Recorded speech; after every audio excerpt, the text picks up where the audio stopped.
Most people experience sleep as absence, a period where nothing is perceived, remembered, or recorded. Sleep paralysis is different. It occurs when consciousness returns before the body does. The mind wakes. The body does not. For several seconds, sometimes longer, the person is fully aware, unable to move, unable to speak, and unable to break the state on their own. This condition has been documented for centuries. In clinical terms, sleep paralysis is described as a mismatch. The brain exits REM sleep while the body remains immobilized. During REM, the brain disables motor function to prevent physical movement during dreams. In sleep paralysis, that system disengages late. Nothing about this explanation is controversial. A significant number of people report something additional. Not a sensation, not a dream image, but the presence of something else in the room.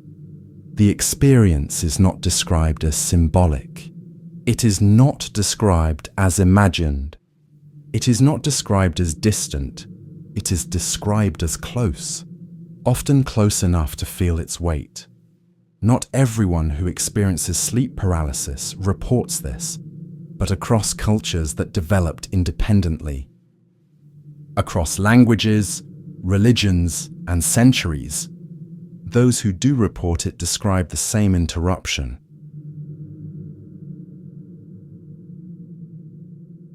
This is an entry from the Midnight Archive. We document patterns that persist without explanation. What follows is a record of recurring reports associated with sleep paralysis.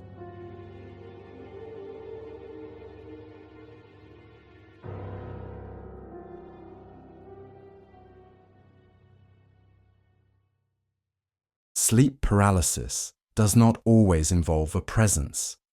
Many people experience immobility, pressure, or panic alone. No figure.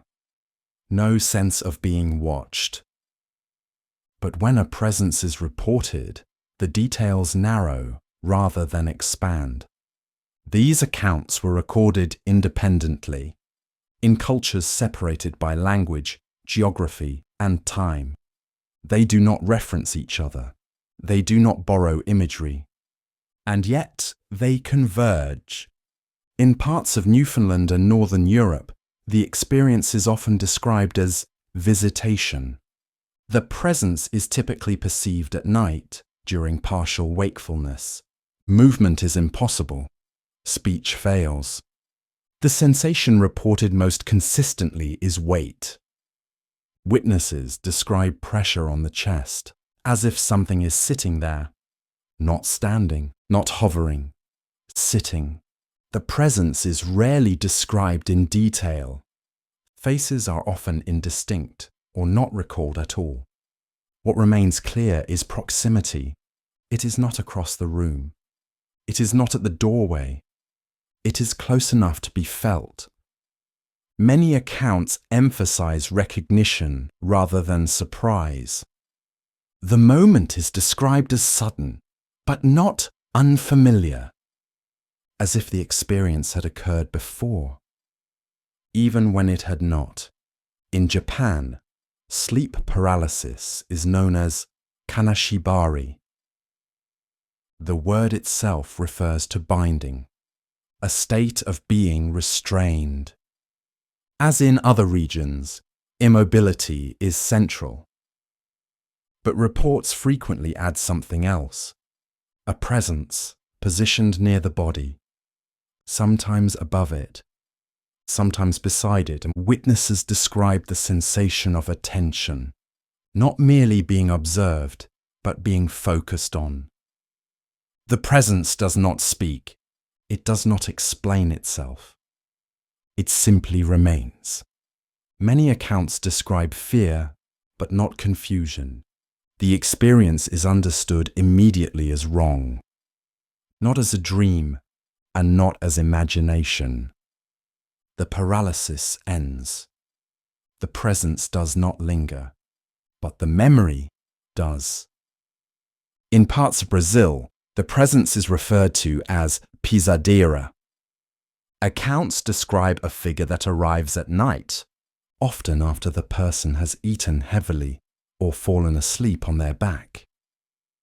The reported posture is consistent. The figure is said to perch on the chest, applying pressure that makes breathing difficult. Movement is impossible. Calling out does not work. What stands out in these reports is timing. The presence arrives late at night or early morning during partial wakefulness. The figure is not always seen clearly, but the position, above the body, is consistent. Even when visual details vary, the interaction does not. Across parts of the Middle East and Mediterranean, sleep paralysis experiences are sometimes associated with jinn. Here again, immobility is central. So is proximity. The presence is not distant. It is near the body. In some accounts, it is felt rather than seen. In others, it occupies the edge of vision. What is consistent is intention. Witnesses describe the presence as deliberate, not wandering, not accidental. It appears during paralysis and disappears when movement returns. There is no conversation, no instruction, only interruption. These accounts do not match in story. They match in structure. Different cultures, different names, different interpretations. But the same constraints, the same body position, the same loss of movement, the same sense of proximity, and the same certainty shared by people who had no reason to expect it.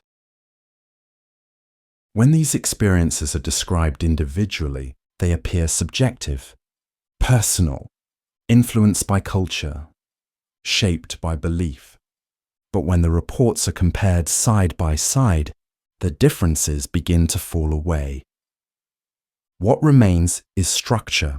Across cultures, the experience occurs during the same state, partial wakefulness. The person is conscious. They can perceive their surroundings, but voluntary movement fails. This alone is not unusual. What is unusual is what happens next. In accounts that include a presence, the body is almost always in the same position, lying flat, facing upward, unable to turn the head or shift the shoulders. The presence is not perceived randomly. It is described as being close, already near. Sometimes it is above the chest, sometimes beside the body, sometimes fixed at a specific point in the room, rarely elsewhere. What stands out is not how the presence looks, but where it is. It does not remain across the room. It does not approach.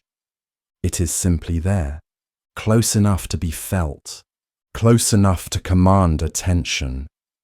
Even in accounts where nothing is seen, people describe knowing exactly where it is. The certainty comes before the image. Most episodes are brief, seconds, occasionally minutes. There is no escalation. The presence does not move closer. It does not retreat. It does not communicate.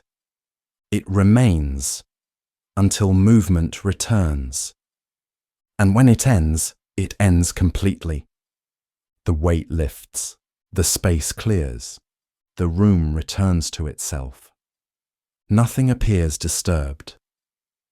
These similarities persist, even when expectation is removed. People with no prior knowledge of sleep paralysis describe the same positions, the same proximity, the same silence. The experience does not require belief.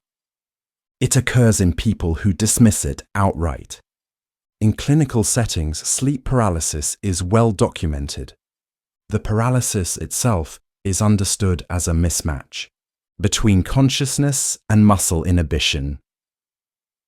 A known failure mode of sleep, but the presence is harder to place.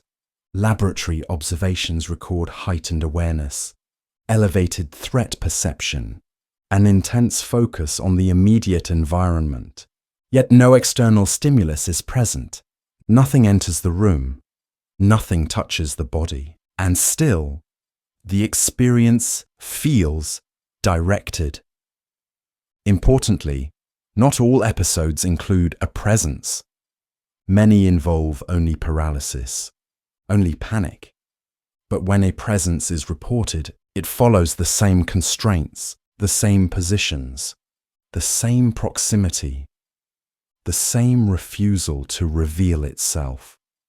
This consistency is not required for the experience to occur, but it appears when it does, and it appears without instruction. There is no single explanation that accounts for every detail. Neurology explains the paralysis. Psychology explains the fear. But neither fully explains why the presence feels specific, or why its position is so consistent.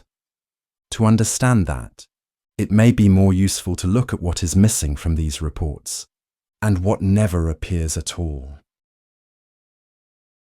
One of the most important details in these accounts is not what appears, it's what doesn't.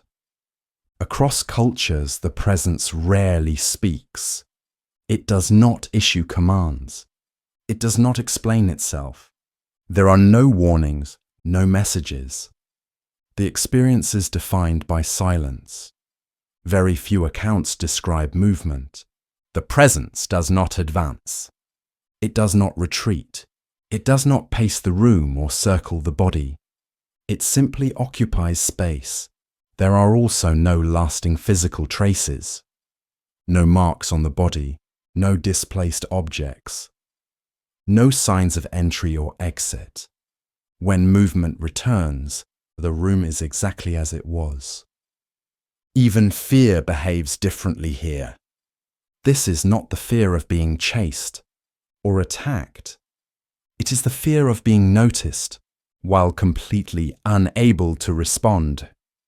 In many reports, the moment paralysis ends is not dramatic. There is no release of tension. The presence does not fade or dissolve. It is simply no longer there. This absence is consistent. Whatever is perceived during these episodes does not linger. It leaves no evidence that it was ever present, only memory. This is part of what makes the experience difficult to classify. There is no escalation, no confrontation, no resolution. The event ends without explanation. For some, that lack of resolution is reassuring. For others, it is the most unsettling detail. Because it suggests the experience did not conclude, it merely stopped. In the final section, we step away from explanation entirely and look at what these experiences leave behind once they're over. For most people, sleep paralysis ends quietly. There is no visible aftermath, no sign that anything occurred. Morning arrives as it always does. The room looks the same. The body moves again. Breathing steadies. Light enters the space. Nothing appears disturbed. Clinically, sleep paralysis is described as a failure of timing. The mind waking before the body is allowed to follow. A brief overlap between dreaming and waking. A condition generally considered harmless by medical standards. The explanation is functional, and for many, incomplete. Those who experience it rarely describe confusion. They describe clarity, an awareness of the room that feels sharper than normal. Not dreaming, not asleep, but awake and unable to respond. What lingers afterward is not the image. It is the certainty, the sense that something was perceived, while the body could not react. For some, this realization changes sleep itself. They hesitate before closing their eyes. They leave lights on longer than necessary.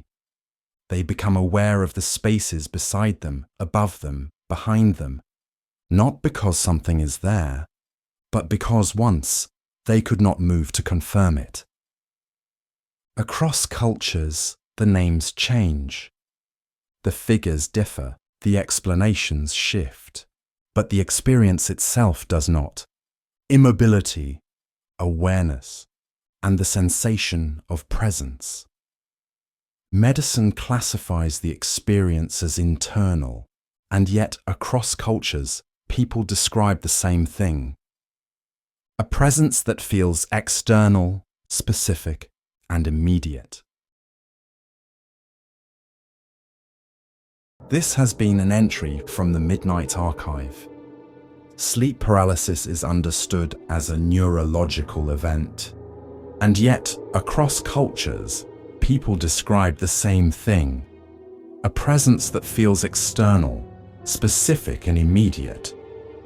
Whether that presence is generated by the mind or encountered in the room itself is not something medicine can fully resolve.